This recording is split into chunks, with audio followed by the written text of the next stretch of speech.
Salut Adèle, Salut Gina. écoute, j'espère que tu vas bien. Très bien et toi? Eh bien, écoute, je vais très bien, je te remercie. Je te remercie beaucoup d'avoir accepté de faire cette interview, on peut dire ça entre guillemets. L'objectif, c'est voilà, que toi, tu puisses parler de comment tu as vécu l'accompagnement au sein du hub et de ton expérience et de ce que tu fais aujourd'hui.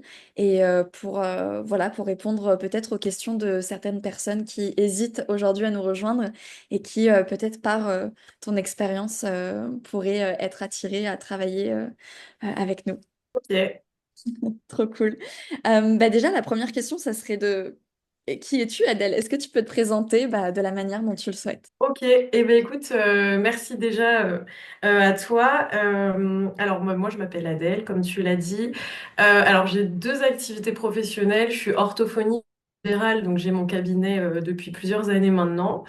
Et ça fait aussi un peu plus d'un an et demi que je me suis lancée dans une seconde activité. Euh, Initialement, j'étais community manager, mais là, voilà, je me considère plus comme coach. Enfin, j'aime pas trop le mot de coach, mais plutôt formatrice sur Instagram. Ok, trop cool. Voilà, j'accompagne les personnes, donc c'est les entrepreneurs, freelance, coach, thérapeutes, développer voilà, une communauté sur Instagram et je les aide aussi à attirer leurs clients via cette plateforme. Ok, trop cool. C'est ça qui est intéressant et je pense qu'on le verra tout au long de notre discussion, mais le fait que voilà, ben, toi, c'est ton activité un peu secondaire, entre guillemets. Je sais pas comment est-ce que tu les places, mais pour montrer aussi qu'aujourd'hui, bah, c'est possible de vouloir, en tout cas, de développer une activité à côté d'une autre activité qu'on fait à partir du moment où on a les bons outils. Mais peut-être avant d'arriver à ce moment-là, toi, qu'est-ce qui t'a donné l'envie de te faire accompagner? Parce que moi, ça fait déjà un petit moment que tu as rejoint l'univers du hub. Je dis l'univers parce que bah, il y a cette partie effectivement accompagnement, mais il y a toute la partie aussi avec les sessions de groupe, la possibilité d'être toujours actif dans la communauté, etc. Qu'est-ce qui t'a fait dire, en fait, à ce moment-là, ok, bah, c'est peut-être le bon moment pour moi de me faire accompagner? Alors en fait, moi quand je me suis lancée, du coup j'ai fait une formation de community manager. Donc voilà, je me suis lancée, j'ai commencé à faire quelques contrats. Je me suis rendu compte que ben, ça me plaisait pas complètement parce que je me retrouvais pas dedans. En fait, je me suis dit moi ce que je veux concrètement, ben, c'est accompagner les personnes plutôt que faire pour les personnes. Donc je voulais donner voilà cette possibilité de devenir autonome et pas juste travailler pour faire des posts, voilà développer la je voulais qu'elle puisse le faire elle-même. Donc après mes contrats, je me suis dit bon bah je vais trouver mes clients via Instagram. En plus voilà dans ma formation, moi j'avais appris comment ça fonctionnait voilà pour se développer. Et là, on va dire que je me suis pris un peu un mur dans la tête parce que je me suis rendu compte que mes posts n'avaient pas d'impact, que les actions que je faisais, bah, ça fonctionnait pas. Alors, ça va parce que c'était ma deuxième activité, mais en même temps, ça me prenait énormément de temps. Je trouvais pas de clients. Enfin, au bout d'un moment, c'était un peu un cercle vicieux où je me suis dit, bon, ça va pas du tout. Je te suivais depuis un moment sur les réseaux sociaux. On avait déjà de toute façon discuté de ce que tu faisais. Donc moi, voilà, ça me donnait envie, mais je m'étais pas lancée. J'avais pris d'autres petites formations en attendant, mais j'avais un peu le truc de, ok, je vais quand même faire toute seule parce que je suis capable de faire toute seule, etc. Mais il se passait pas grand-chose. Donc, j'ai participé à un de tes ateliers que tu avais organisé et là, ça m'a encore plus donné envie. Et suite à cet atelier, bah, j'ai décidé de te rejoindre, mais je t'avoue que c'est le truc de la dernière chance. Après, si ça marche pas, c'est bon, tu retournes à ta seule activité qui fonctionne déjà très bien et t'arrêtes ça. Et puis voilà. Et donc, c'est comme ça que je suis rentrée et c'était ma dernière chance, mais heureusement que je l'ai fait parce que sinon, j'en serais pas là aujourd'hui, en tout cas. Trop cool, ça, c'est trop cool, mais c'est vrai qu'on le dit pas assez qu'il y a quand même une différence, parce que moi aussi je suis passée par là, par ce parcours d'être d'abord community manager et ensuite de faire du conseil principalement bah, voilà, sur la partie réseaux sociaux, etc. Et c'est vrai que c'est pas pareil parce que voilà, en fait, comme on le fait pas pour nous, même moi avant, quand j'étais pas à mon compte et que je travaillais pour des entreprises ou des agences, en fait, on le fait, mais c'est pas pareil, c'est pas la même. Là, en fait, on est obligé de se vendre, on parle de Ouais. nous, etc. là, on n'est pas caché en fait derrière la personne qu'on a comme client en tant que CM. Donc c'est vrai que c'est assez déstabilisant quand on fait ce basculement entre de l'opérationnel et finalement de la formation, etc. Ok, trop cool. Et, euh, comment s'est passé du coup ton aventure dans le hub? Qu'est-ce que tu en as tiré ouais, il me semble que tu avais fait une formation, donc non, tu disais que tu avais fait plusieurs petites formations. Pour toi, quelle a été la différence entre faire plusieurs petites formations et de faire le hub avec l'accompagnement? Alors, ben, les petites formations, c'était pour travailler certains aspects et je les faisais totalement en autonomie et c'était quelques aspects par-ci, par-là. Et le hub, ça a tout changé parce que en fait, c'était un accompagnement de A à Z. Et alors, de A à Z, non, pour l'instant, je suis même pas au Z parce qu'en fait, même si on a commencé du coup ensemble des accompagnements individuels, avec toute la valeur que tu apportais aussi dans les contenus que tu proposais, etc., nos visios, mais même quand ces visios-là se sont terminés en individuel, là, ça fait quand même un moment que j'y suis et j'ai encore accès à toute la communauté, j'ai accès à toutes les ressources, donc dès qu'il y a des nouvelles choses, enfin, j'y ai accès, donc c'est génial. En fait, j'évolue avec le hub. Il y a tous les mois, enfin, des nouvelles choses. On peut vraiment échanger avec toutes les personnes qui sont dedans. Donc cet aspect-là qui aide pour se motiver, c'est assez incroyable. Et surtout, c'est juste que bah, il y a des challenges qui sortent régulièrement. Donc en fait, on peut jamais se. Enfin, tu vois, s'il y a un moment, je suis un peu, je me dis bon ben là, voilà, je sais pas, j'ai plus rien à faire. En fait, il y a toujours des choses à faire parce que tu nous proposes toujours des choses et avec Eliana aussi qui propose des choses sur le côté bien-être. Et en fait, mais tu me lâches pas, même là j'ai fini l'accompagnement, mais tu me lâches pas régulièrement. Voilà, je sais que vous me suivez, je sais que vous regardez ce que je fais. Si j'ai le moindre souci, je sais que j'ai des réponses. Enfin voilà, c'est tout ce côté où en fait c'est un package énorme en fait dans tout. Et voilà, on m'a accompagné de la base de ce que je devais faire à où j'en suis maintenant et je sais que on me lâche pas dans la nature, que je suis encore dedans et c'est ça qui est hyper rassurant et qui est hyper complet en fait. C'est très très complet par rapport à toutes les formations effectivement que j'ai pu faire qui étaient pas, voilà, c'était pas pareil du tout quoi. Donc effectivement, ça a tout changé par rapport à ça. Ok, trop cool. Bah déjà, je te remercie beaucoup pour tes mots. Ça fait plaisir. Mais Euh, non, mais il faut le dire parce que voilà, il y a tellement de formations sur le marché et aussi tellement de prix différents, tellement de contenus différents qu'on ne sait jamais vraiment où on met les pieds. Alors on peut très bien tomber. Il y a des formations qui sont très bien faites, mais où on se sent quand même très seul parce que on n'est pas accompagné et on a beau être ultra motivé. Désolé, mais faire les choses seul actuellement, quand on de base n'y connaît pas grand-chose, c'est très très compliqué. Alors que d'avoir toujours des personnes derrière qui nous motivent tous les mois, toutes les semaines, qui nous poussent à aller en fait encore plus loin, qui se contentent pas de bon, ben c'est bon, t'as fini, on a fait nos accompagnements, maintenant vas-y, gère toute seule. Ben, là non, là je sais que j'ai ça à côté, j'ai toutes les personnes qui vivent aussi la même chose que moi dans le hub et avec qui je communique aussi quasiment quotidiennement maintenant parce qu'on suit, on regarde ce qu'on fait. En fait, c'est vraiment voilà tout cet ensemble-là qui fait que ça n'a rien à voir avec une formation où on est tout seul euh, en autonomie totale, quoi. Là, c'est l'inverse en fait. ouais. Trop cool. Mais c'est ça qui est hyper important pour nous, c'est vraiment ce suivi, même au-delà, tu vois, de l'accompagnement de base, notamment à travers les sessions de groupe. Et je trouve vraiment que les sessions de groupe, c'est un peu game changer, tu vois. Et toi, je sais que tu travailles à côté, donc tu as la possibilité de regarder les replays. Et donc ça, c'est trop cool. Tu vois, t'es pas délaissé à te dire, bah, j'ai loupé, et de se dire, bon, bah, tant pis. Ouais, c'est ça. Ouais, parce que c'est vrai que il y a cet aspect organisation quand il y a les deux activités. Donc, je peux pas forcément tout le temps assister au groupe, aux ateliers ou aux masterclass aussi que tu proposes, parce qu'il y a beaucoup de masterclass aussi avec Eliana que vous proposez en plus. Et effectivement, ça, on peut pas toujours pouvoir, mais par contre, effectivement, il y a les replays et ça c'est cool. Au moins, je peux suivre quand même les jours où je peux pas être présente. Ouais, tu peux suivre et puis tu peux poser tes questions aussi. Donc ça, c'est Cool. Ok, et sur l'aspect résultat, du coup, parce que tu disais que c'était un petit peu ta dernière chance de rejoindre le hub, en tout cas pour atteindre tes objectifs, est-ce que tu pourrais nous parler un peu de tout ça? Qu'est-ce qui s'est passé et où est-ce que tu en es aujourd'hui? Ouais, bah, il s'est passé beaucoup de choses parce que du coup, on a tout repris en fait. Tout ce que j'imaginais faire, en fait, c'est pas que j'avais tout faux, mais en fait, il me manquait beaucoup d'éléments pour comprendre comment vraiment développer mais correctement les choses parce que j'avançais dans le flou, j'essayais. Enfin, il y a plein de trucs que je connaissais déjà, mais que je faisais pas forcément bien. Donc là, ce qui a été ultra intéressant, en tout cas, c'est de reprendre toutes les bases, ben, qu'est-ce que je fais concrètement, pour qui je le fais. J'ai revu aussi, bon, j'étais en train de créer un programme, ça m'a aidé à améliorer ce programme, à ce qu'il soit vraiment adapté aux personnes avec qui je voulais travailler. Donc tout ça, ça a été repris.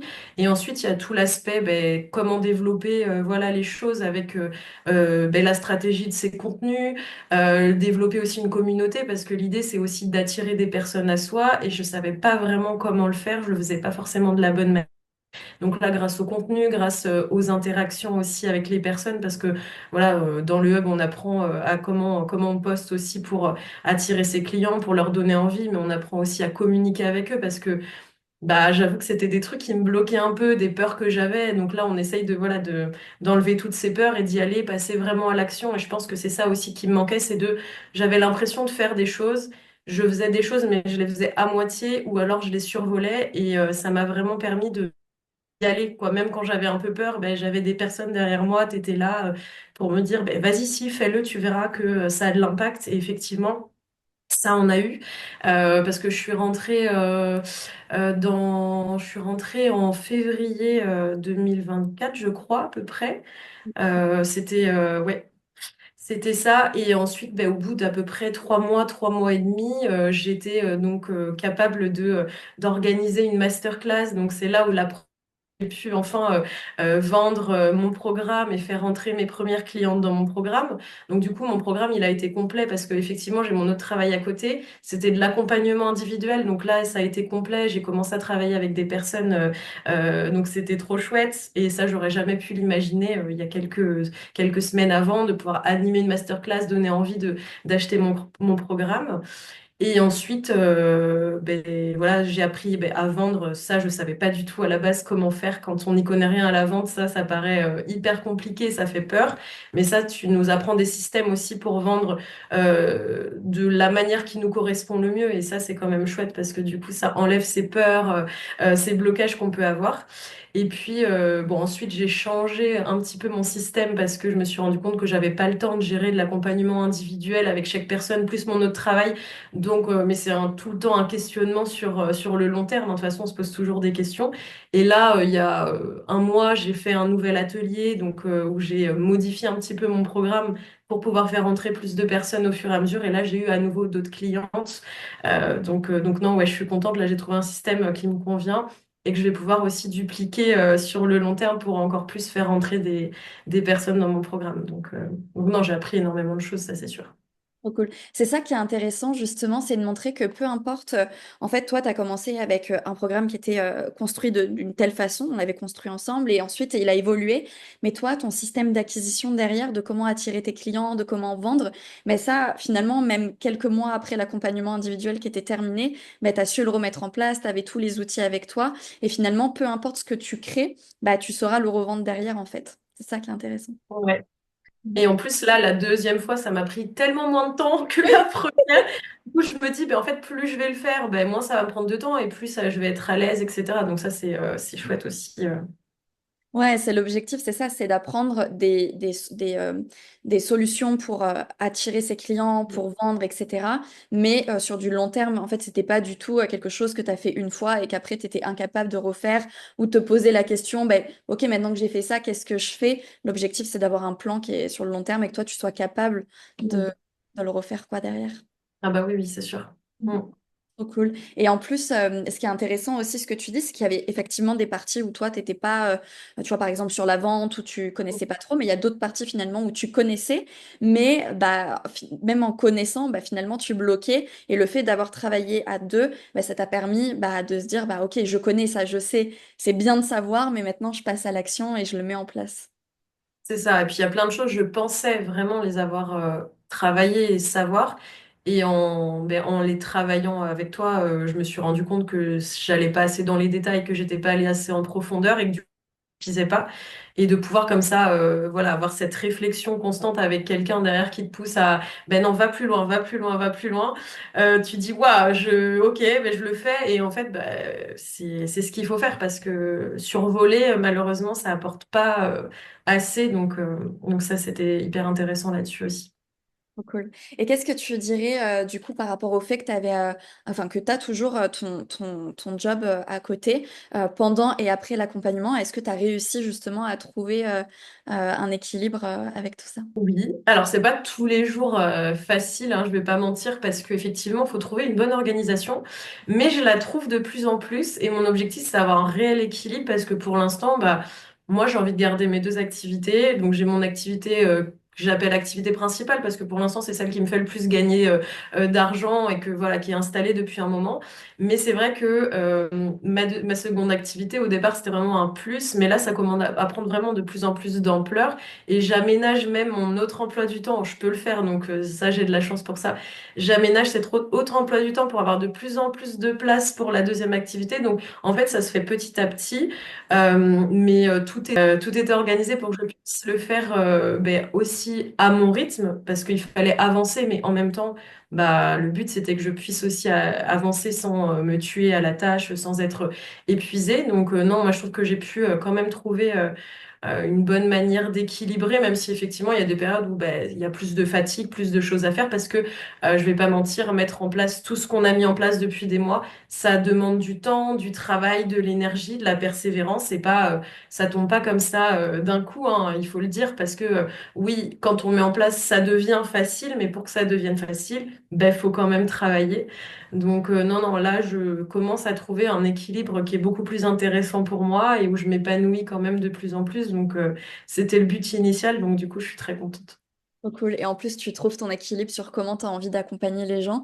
Et ça, c'est un point qui est super important sur le fait que tu dises, bah ouais, on te donne, enfin, nous, on donne pas mal de choses dans le hub qui permettent justement de gagner du temps, comme tu l'as dit tout à l'heure. Mais ça demande, en fait, peu importe ce qu'on fait, ça demande du travail. Et c'est pas en claquant des doigts, en se disant, bah, demain, je vais avoir des millions d'abonnés et avoir des millions de clients. Bien sûr que non. L'objectif, c'est du travail sur du long terme, même si on peut voir, comme toi, qui a été complète dès le troisième mois d'accompagnement sur ton accompagnement à toi. Donc, comme quoi, ça peut aller très vite, mais effectivement, c'est de la mise en place sur du long terme, c'est du travail. Je dis tout le temps, on n'a pas, ça serait trop facile sinon. Tout le monde se lancerait dans l'entrepreneuriat et tout le monde aurait plein de clients comme ça. Ça demande du travail, en tout cas, c'est dans le sens de ce qu'on fait. Et c'est cool. Et c'est bien que tu puisses trouver aussi cet équilibre et que tu te sois pas lancé. C'est la grosse problématique aussi de plein de gens qui, justement, avec des beaux discours, se lancent entièrement dans l'entrepreneuriat et se retrouvent finalement à la fin peut-être de leur chômage ou des aides qu'ils ont à se dire bah, qu'est-ce que je fais? Malheureusement, j'ai pas réussi à développer toute la partie visibilité, communication, client, etc. Et se retrouvent derrière à prendre à nouveau un job qu'ils aiment pas alors que bah, le fait de le faire sur du long terme et de se dire bah moi en fait finalement ça a été comme toi Adèle au début je me suis lancée en ayant un boulot à côté et de me dire bah ok j'ajusterai en fonction et au fur et à mesure j'ai pu quitter ce boulot et toi, aujourd'hui, t'en es où tu peux te dire, bah, je peux peut-être, voilà. Et puis, on n'est pas aussi obligé de quitter son boulot parce que si on aime son autre boulot, on peut faire tous les boulots qu'on veut. Donc, c'est génial. Ouais, c'est ça. Et effectivement, moi, alors je trouve que j'ai beaucoup de chance dans le sens où je sais qu'il y a beaucoup de personnes qui se lancent comme ça et qui se développent, mais en n'ayant aucune issue, enfin pas issue de secours, mais moi j'ai mon autre travail qui me permet de vivre confortablement chaque mois. Donc quand je me suis lancée, euh, j'avais, je pense, beaucoup moins de pression que quelqu'un qui se lance et qui n'a que ça et qui doit se développer très vite parce que il faut quand même très vite gagner de l'argent parce qu'il faut continuer à vivre, à payer ses factures. Et moi, alors j'ai sûrement, et j'en suis persuadée, avant moins vite que d'autres personnes parce que j'ai beaucoup moins de temps dans ma semaine pour à y consacrer. Mais en même temps, je trouve pas ça grave parce que en fait, je vais à mon rythme, mais en même temps, j'y vais d'une manière plus sereine parce que je sais que j'ai mon autre activité qui me permet de le faire. Et du coup, je pense que au niveau de l'état d'esprit que j'ai, c'est quand même différent que d'être complètement dans l'urgence tout le temps. Et du coup, même si ça fait peur d'avoir deux activités, parce qu'on a peur d'avoir trop de travail, de pas gérer, mais en même temps, je pense que ça fait aussi peur, voire encore plus peur, de se lancer comme ça, d'avoir que du temps pour ça, mais par contre d'être dans l'urgence, parce qu'il faut absolument trouver des clients, il faut absolument, voilà, pouvoir payer ses factures à la fin du mois. Ben moi, j'ai pas ce truc-là. Alors effectivement, j'ai envie d'avancer, j'ai envie, d'avoir plus de clients, j'ai envie, mais l'argent n'est pas mon moteur principal. J'avais vraiment envie de découvrir un autre domaine, pouvoir me lancer dans autre chose parce que j'adore découvrir d'autres choses aussi. Et effectivement, je veux pouvoir gagner plus d'argent avec, etc. C'est petit à petit, plus lentement que quelqu'un, mais au moins, je pose les choses et je sais que j'avance comme ça et que j'ai cette sécurité-là aussi que d'autres personnes, malheureusement, n'ont pas. Et c'est là où ça peut être compliqué. Ouais, c'est important d'avoir quand même, surtout que là, quand on apprend des choses qu'on ne connaît pas, c'est important aussi d'avoir une charge mentale, enfin en tout cas un mental qui est libéré et pas avoir cette pression. Et comme quoi, bah, finalement, même en étant, parce que toi, tu dis que tu as été peut-être un peu moins rapide que les autres, mais finalement, tu as eu aussi, tu as été complète au bout des 3 mois sur ton programme. Donc finalement, tu as été aussi avec le sens de comment est-ce qu'on travaille dans l'accompagnement. Et c'est ça qui est important. Et aujourd'hui, ce qui est important, c'est pas de... Aussi, c'est ça le message que je voulais faire passer avec bah, ton témoignage, c'est de pas se comparer aux autres et de faire vraiment en fonction de nous, notre rythme et de là où on est aujourd'hui et pas de précipiter les choses forcément, quoi. C'est important. Mm. Totalement. Complètement. Trop cool. Et peut-être pour finir, Adèle, qu'est-ce que tu dirais à quelqu'un qui peut-être hésite encore un peu à rejoindre l'accompagnement et je l'entends, tu vois, parce que bah, peut-être que cette personne ne me connaît pas encore assez, peut-être qu'elle a déjà fait d'autres accompagnements où ça a pas fonctionné, et ça arrive. Et je peux comprendre qu'aujourd'hui, avec tout ce qu'il y a sur le marché, comme tu disais tout à l'heure, bah, tu vois, c'est parfois compliqué. Qu'est-ce que tu dirais à quelqu'un qui aujourd'hui est un peu dans le flou pour l'aider? Bah, déjà, je la comprends totalement parce que j'ai été dans ce cas-là, du coup. Effectivement, d'investir déjà dans une nouvelle formation, un nouveau programme, ben, c'est un investissement personnel, c'est un investissement au niveau ben, argent parce qu'on investit aussi dans quelque chose. Donc, ça peut faire peur parce qu'on connaît pas encore les résultats qui vont arriver. Mais les résultats, ils sont quand même là. Déjà plein de personnes qui sont accompagnées, il y a plein de personnes qui font partie du hub et moi j'en fais partie. Moi je pense que si la personne hésite, il faut vraiment, enfin moi pour moi, si tu rentres dans le hub, c'est impossible de pas avoir de résultats. Sauf si tu ne fais rien, si tu ne passes pas à l'action, si tu ne suis pas, voilà, sauf si t'as pas de, voilà, si tu ne travailles pas évidemment parce que ça demande du travail. Mais pour moi c'est impossible parce que tu as un vrai suivi, tu as tout qui fait que tu peux y arriver parce que tu suis le programme, tu as de l'accompagnement, tu as des masterclass, tu as des sessions de groupe, tu as la communauté, tu as des challenges régulièrement en fait qui te font passer à l'action. En fait, tu n'as pas le choix de passer à l'action parce qu'il y a tout le temps des personnes derrière toi qui te disent vas-y, vas-y, vas-y. Et même les périodes où on est moins motivé, en fait, toute la communauté, on est toutes et tous là pour se soutenir. On voit les résultats de chaque personne. Enfin, c'est que de la motivation. Il y a rien de ben, c'est pas possible pour moi ouais, de pas c'est impossible et vraiment, enfin, moi, c'est la chose, c'est grâce à ça, c'est grâce à cet investissement-là, grâce au fait que je me suis dit, allez, vas-y, lance-toi, c'est la dernière chance, vas-y, tu verras bien. C'est grâce à ça que j'en suis là et je suis persuadée que si j'étais restée dans la même situation que en février 2024 où j'hésitais à me dire est-ce que je rentre ou pas dans le programme, si j'avais dit bon ben non je rentre pas, allez j'essaye pendant plusieurs mois quand même toute seule, je sais que je peux y arriver quand même etc. Bah j'en serais pas là du tout, je serais je pense à quasiment la même situation que à ce moment-là et ça j'en suis quasiment sûre et en fait ça m'a tellement aidée dans tout, ça m'a fait comprendre énormément de choses, même des choses que je pensais déjà savoir, je les savais déjà mais en fait je les ai vues d'une autre manière et en fait, j'ai vraiment été soutenue du début jusqu'à la fin. Et comme je disais tout à l'heure, le truc, c'est que même là, en ayant terminé l'accompagnement, je suis pas du tout lâchée, donc régulièrement, tout le temps, comme voilà, je suis dans la communauté et puis j'ai tout le temps des personnes derrière moi. Enfin, tu me demandes tout le temps comment ça va. Tu penses toujours à l'après. Ouais, là t'as fait ça. Ok, ben on va aller encore plus loin. Enfin, du coup, c'est génial parce que enfin, t'as tellement de choses. Donc non, je comprends cette hésitation, mais vraiment là, il y a tellement de paramètres qui font que en fait, non, il faut pas hésiter. Je pense que là, la peur elle est pas, là, c'est pas le cas. Donc vraiment, fonce. Si tu hésites, n'hésite plus parce que je pense que ce sera la meilleure décision, en tout cas pour ton activité professionnelle. Ça a été la mienne, donc c'est pour ça que j'en parle comme ça. Donc non, non, pas d'hésitation à avoir, mais ça se comprend totalement en tout cas. Bien sûr. Eh bien, écoute, Adèle, je te remercie beaucoup d'avoir pris le temps de partager ton parcours au sein du Hub. Et bien, on te souhaite de belles Merci à choses, hein, toi. avec plaisir. On te souhaite de belles Ben, choses pour 2025. j'espère. Là, l'année commence à Mais peine. à toi également. Ben, je te remercie et je te dis à très vite. À bientôt. À très vite. Merci beaucoup.